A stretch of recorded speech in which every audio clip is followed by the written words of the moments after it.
Bismillahirrahmanirrahim. Assalamualaikum warahmatullahi wabarakatuh. Bagaimana anak-anak kabarnya? Insya Allah kita senantiasa diberikan kesehatan sehingga kita dapat bersama-sama belajar di masa pandemi kali ini.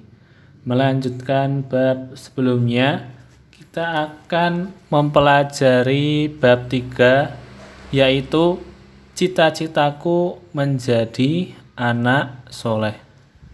Dalam hal ini, untuk mencapai cita-cita menjadi anak soleh, terdapat beberapa sikap yang harus kita punyai, yaitu jujur, amanah, hormat, santun, dan saling menghargai.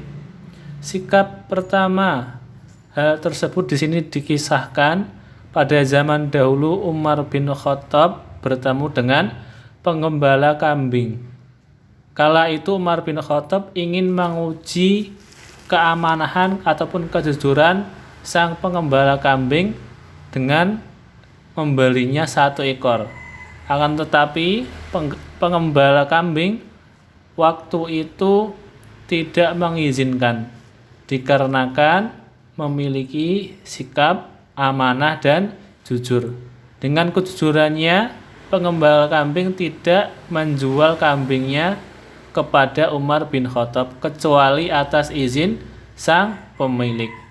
Sikap jujur dan amanah ini selayaknya kita punyai dan kita teladani dalam kehidupan kita masing-masing. Oleh karena itu, sebelum kita mendalami materi ini, alangkah baiknya kita mengetahui apakah itu pengertian jujur. Jujur dalam bahasa Arab memiliki kata as-sidqu ataupun sidik, artinya benar. Sedangkan secara istilah, jujur yaitu berkata dan berbuat yang benar sesuai dengan kenyataan.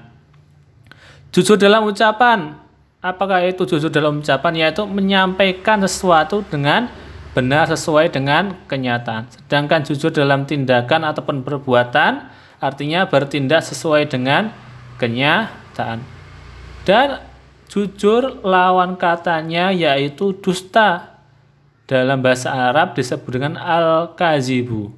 Dan dusta ini merupakan ciri-ciri seorang yang munafik.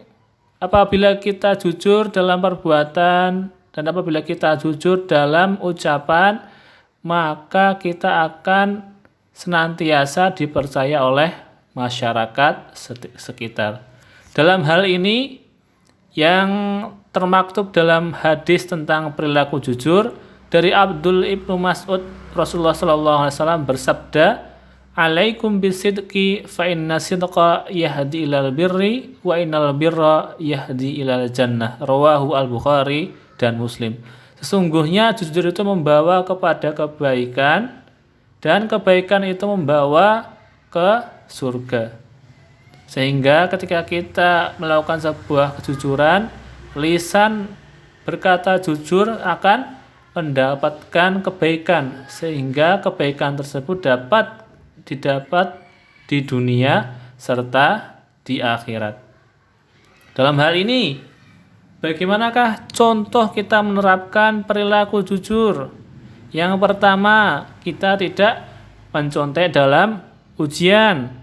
Kemudian mengatakan dengan sejujurnya alasan keterlambatan mengumpulkan tugas. Nah, itu merupakan dari penerapan sikap jujur, serta menepati janji apabila berjanji dan lain sebagainya. Bagaimanakah keuntungan kita berperilaku jujur? Itu hati kita menjadi tenang. Ketika orang yang mengatakan jujur, alhamdulillah, hatinya akan menjadi tenang dan tentram, mendapatkan pahala dari Allah, serta dipercaya oleh orang lain, dan disayangi manusia dan memiliki banyak teman. Dan juga lawan kata dari jujur itu al-kazib ataupun dusta. Maka orang yang berbuat dusta akan dijauhi dan tidak dipercayai oleh teman. Menjadi anak soleh yang selanjutnya harus hormat dan patuh kepada orang tua dan guru. Dalam hal ini seperti yang termaktub dalam riwayat Tirmizi disebutkan bahwa Bismillahirrahmanirrahim, ridha Rabbi fi ridhal walidi wa sakhatur Rabbi fi sakhatil walidi. Yang artinya ridha Allah tergantung pada ridha orang tua dan murka Allah tergantung pada murka orang tua. Yang diriwayatkan oleh Tirmizi. Orang tua memiliki kedudukan yang sangat tinggi dalam Islam dikarenakan orang tua yang telah melahirkan kita dari masa bayi hingga dewasa, sehingga ketika kita melakukan sebuah kedurhakaan kepada orang tua maka kita mendapatkan dosa yang sangat besar. Dalam hal ini kita senantiasa membuat orang tua kita bangga dan senang. Dan barang siapa yang berbuat jelek kepada orang tua, maka telah membuat Allah sangat murka. Berikut contoh perilaku hormat dan patuh kepada orang tua. Yang pertama, menaati perintah orang tua, berbicara dengan bahasa sopan dan santun, tidak meninggikan suara ketika berbicara dengan orang tua. Dan apakah manfaat kita berperilaku hormat dan patuh kepada orang tua? Kita kelak mendapatkan pahala dari Allah serta masuk ke dalam surganya, sehingga kita terhindar dari murka Allah, menjadi hidup yang lebih berkah, serta mendapatkan doa mustajab ataupun akan dikabulkan doa kita dari orang tua. Yang selanjutnya itu hormat dan patuh kepada guru. Mengapa kita harus hormat dan patuh kepada guru? Dikarenakan guru merupakan orang tua kita di sekolah, dikarenakan guru mendidik murid-muridnya dengan sabar dan mengajarkan ilmu yang bermanfaat serta akhlak yang baik. Sehingga kita harus meniru dan menghormati dan patuh kepada guru. Berikut contoh perilaku hormat dan patuh kepada guru, yaitu mengucapkan salam apabila bertemu. Kalau di masa pandemi, mengawali percakapan menggunakan salam, Assalamualaikum.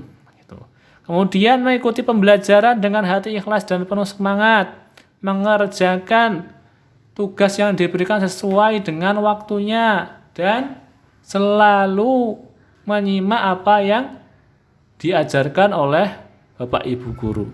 Dan manfaat kita berperilaku hormat dan patuh kepada guru yaitu ilmu kita akan menjadi berkah, mudah menerima ilmu yang disampaikan, ilmu yang didapatkan menjadi lebih bermanfaat, serta memudahkan urusan kita kelak di masa depan. Dan menjadi anak soleh yang terakhir dengan caranya yaitu indahnya saling menghargai. Dikarenakan umat manusia itu diciptakan oleh Allah berasal dari tanah, sehingga Allah tersebut tidak memandang perbedaan manusia, baik dari bangsa, suku-suku, ada yang kulitnya putih, hitam maupun tinggi badannya tinggi ataupun rendah, Allah tidak membedakannya. Hal tersebut termaktub dalam surat Al-Hujurat ayat 13. Bismillahirrahmanirrahim. Ya ayuhan nasu inna khalaqnakum min dzakari wa untha wa ja'alnakum syu'uban wa qabaila lita'arafu. Inna akramakum indallahi atqakum innallaha alimun khabir. Yang artinya, hai manusia, sesungguhnya kami menciptakan kamu dari seorang laki-laki dan seorang perempuan dan menjadikan kamu berbangsa-bangsa dan bersuku-suku supaya kamu saling kenal mengenal. Sesungguhnya orang yang paling mulia di antara kamu di sisi Allah ialah orang yang paling takwa di antara kamu. Sesungguhnya Allah Maha mengetahui lagi Maha pengenal. Nah, bagaimana kita menyikapi saling menghargai di antara kita? Yang pertama, kita menghargai keyakinan orang lain. Dikarenakan Indonesia itu merupakan negara yang multikultural ataupun memiliki berbagai macam suku, ras, dan agama, sehingga kita sering menjumpai perbedaan di antara kita. Seperti halnya perbedaan agama, ada yang muslim, ada yang non-muslim. Nah, kita selayaknya menghargai agama dan keyakinan masing-masing. Dengan kita saling menyikapi, menghargai perbedaan tersebut, toleransi. Nah, ketika kita berinteraksi dengan umat beragama yang lain, maka kita harus berpegang teguh dengan apa yang telah kita anut dan menghormati dan menghargai kepada keyakinan orang yang berbeda. Selanjutnya, menghargai pendapat orang lain. Dikarenakan manusia memiliki akal untuk berpikir, maka ketika orang berpendapat, maka kita harus menghargai perbedaan. Apa yang diungkapkan oleh teman kita, apa yang diungkapkan oleh kelompok orang lain, kita harus menghargai pendapatnya. Sehingga ketika orang mengatakan suatu hal, kita tidak menyikapi dengan sikap emosi, sehingga dapat menyebabkan permusuhan. Dan yang terakhir, menghargai pendirian orang lain.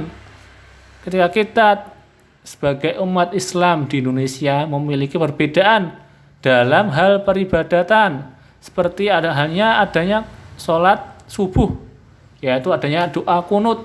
Nah, kita menghargai pendirian orang lain. Ketika pendirian orang lain mengatakan boleh dengan kunut, maka kita harus menghargai. Ketika kita tidak menggunakan kunut, maka kita harus menghargai orang tersebut. Dikarenakan ketika kita menghargai pendirian orang lain, maka kita telah menjaga persatuan dan kesatuan yang ada di Indonesia. Demikian cara-cara, langkah-langkah kita menjadi anak yang soleh. Diharapkan kedepannya dapat dikerjakan dan disikapi dalam kehidupan sehari-hari kita. Billahi taufiq wal hidayah. Assalamualaikum warahmatullahi wabarakatuh.